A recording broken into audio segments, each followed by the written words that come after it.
point P is such that P lies on the perpendicular bisector of the line AB, and BAP is 60 degrees. So we've got to use ruler compasses here to show, and it says here show the two possible positions of P. So that's interesting, two possibilities here. So let's see why that would be the case.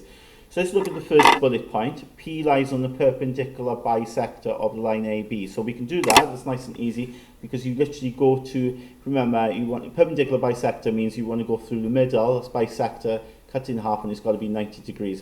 So we go to B, we go more than halfway. Okay, that'll do. And we're going to draw an arc up here, and an arc down here, and then we repeat the process then. Do not adjust this. Go to A at the end here. An arc above, arc below. So that will be then my perpendicular bisector if I join these. Okay, so you've got lots of room here, so use the room on the exam paper, draw a really long line. Okay, it doesn't have to be just constrained to a short line. We can go through the whole page like that, and that actually might be needed now as we see. So then it says draw an angle BAP to be 60 degrees. So it's going to be at A, isn't it? 60 degrees. So we know how to do that. We're going to do a semicircle.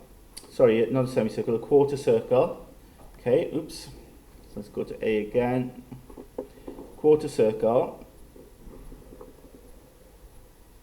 Okay. And then go to where the arc and line meet, and we've got then my 60 degrees. So if I join that up, going from A, I definitely needed to make that line big, didn't I? So that line long.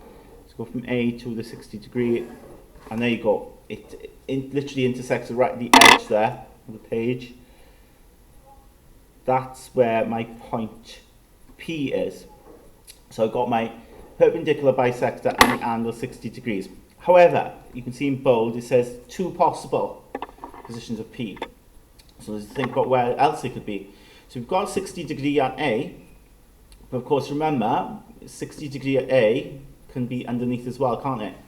So we simply now need to repeat that process and draw a 60 degree angle underneath A. So if we go to A here, and again just do, I mean we can turn the page around if that's easier, that might be easy to see it. So we go to A there, and we're going to draw a quarter circle. Go to where it meets then with the arc and the line,